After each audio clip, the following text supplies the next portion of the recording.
दोस्तों, स्वागत है आपका। आज हमारे पास एक बहुत बड़ा सरप्राइज है।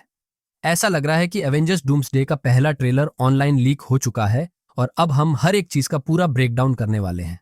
इस ट्रेलर में ढेर सारी कॉन्फर्मेशंस हैं, लेकिन सबसे बड़ी बात यह है कि ये पहला टीजर लगभग पूरी तरह से क्रिस इवांस के स्टीव रॉजर पर फोकस करता है।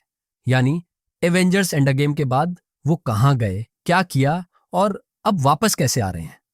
आज इस वीडियो में आपको साफ पता चलेगा कि एवेंजर्स एंड गेम के बाद स्टीव रॉजर्स के साथ एग्जैक्टली क्या हुआ और इस लीक्ड ट्रेलर में सिर्फ स्टीव पर ही फोकस क्यों किया गया है। इसके अलावा आने वाले हफ्तों में हमें किस तरह के ट्रेलर्स देखने को मिलने वाले हैं, इस पर भी बात होगी। तो चलिए जल्दी से शुरू करते हैं। असल में ये ट्रेलर सीधे वहीं से शुरू होता है जहां एंड गेम खत्म हुई थी, यानी उसी मेन टाइमलाइन में जब स्टीव टाइम ट्रैवल करके पेगी कार्टर के साथ रहने चला जाता है। ट्रेलर बस उसी सीन के थोड़े सालों बाद सेट है। ये शायद कोई इत्तेफाक नहीं है कि ठीक इससे पहले क्रिस एवंस ने एक इंटरव्यू में एंड्रू गारफील्ड जैसी सफाई दी थी, यानी पूरी कोशिश की ये कहने की कि वो अभी भी एवेंजर्स फिल्मों में वापस नहीं आ रहे हैं।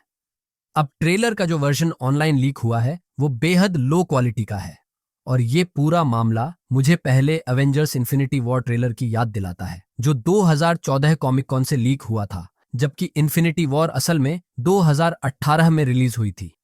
मार्वल का जो वियर्ड मार्केटिंग प्लान आपने सुना होगा वो ये है कि अवतार, फायर एंड ऐश के साथ अवेंजर्स डूम्सडे के 4 अलग अलग ट्रेलर अटैच होंगे। हर हफ्ते एक नया ट्रेलर रिलीज होगा। हर ट्रेलर किसी एक कैरेक्टर पर फोकस करेगा। रिपोर्ट्स के मुताबिक पहला ट्रेलर स्टीव रॉजर्स पर फोकस करेगा, दूसरा जो अगले हफ्ते आएगा वो थॉर पर फोकस करेगा, तीसरा ट्रेलर जो आज से 2 हफ्ते बाद आएगा वो रॉबर्ट डाउनी जूनियर के डॉक्टर डूम पर फोकस करेगा और उसके अगले हफ्ते full official teaser trailer release होगा। अब इस लीक्ड फर्स्ट ट्रेलर की बात करें तो पूरे ट्रेलर में अवेंजर्स थीम का एक उदास सॉम्बर पियानो वर्जन चलता है। असल में ये अवेंजर्स एंड गेम की ही म्यूजिक है, बस थोड़ी रिमिक्स किया गया है। ट्रेलर का पहला ही सीन ओपन होता है स्टीव के साथ। वो किसी विंटेज बाइक पर सवार होकर अपने घर की ओर आते दिखाई देता है। नेक्स्ट सीन में हमें वो अपने कैप्टन अमेरिका के सूट को किसी बक्से से निकालकर निहारते नजर आता है। ये वही सूट है जो उसने एंड गेम के अंत में पहना था। और एक दिलचस्प बात यह है कि हमें डूम्सडे में शायद पता चल सकता है कि एंड गेम वाले ओल्ड स्टीव को नई शील्ड कैसे मिली, क्योंकि हम जानते हैं कि एंड गेम के दौरान स्टीव की शील्ड को थेनोस ने तोड़ दिया था। तो हो सकता है कि डूम्सडे में हमें एक से ज्यादा कैप्टन अमेरिका शील्ड्स देखने को मिले। अब ट्रेलर के अगले ही सीन में स्टीव अपने बेटे को गोद में लिए नजर आता है।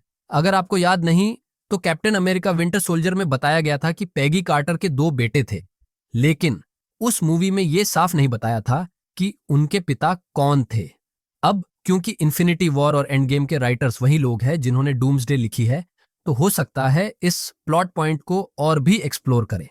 फिर ट्रेलर में एक classic end credit style scene आता है और फिर हमें स्क्रीन पर लिखा दिखता है कि Steve Rogers will return in Avengers doomsday. इसके बाद फिर से वही उदास एवेंजर्स थीम दोबारा बजता है और हमें देखने को मिलता है एक क्लॉक। ये असल में एक रियल लाइफ डूम्सडे क्लॉक पर आधारित है, जो वर्ल्ड वॉर 2 के बाद 1947 में कोल्ड वॉर के दौरान बनाया गया था। असल दुनिया में इस सिंबल का मतलब न्यूक्लियर एनाहिलेशन और ग्लोबल कैटास्ट्रोफी है, लेकिन मार्वल में इसका मतलब है countdown to doctor Doom's arrival. यानी ये क्लॉक मूवी की रिलीज डेट तक काउंटडाउन करता रहेगा। अब एक और दिलचस्प चीज की बात करें तो ट्रेलर लीक होने से कुछ घंटे पहले रूसो ब्रदर्स ने एक ब्लरी क्रिप्टिक पिक्चर पोस्ट किया था और क्योंकि इमेज साफ नहीं है, लोग अंदाजा लगा रहे हैं ये शायद लोकी की मल्टीवर्स ट्री हो सकती है या बस एक बैकग्राउंड प्रॉप। तो आज के लिए बस इतना ही। मिलते हैं अगले वीडियो में। वीडियो को लाइक करना और चैनल को सब्सक्राइब करना न भूलें ताकि आप मार्वल की कोई लेटेस्ट अपडेट मिस न करें। और हमेशा की तरह देखने के लिए बहुत बहुत धन्यवाद।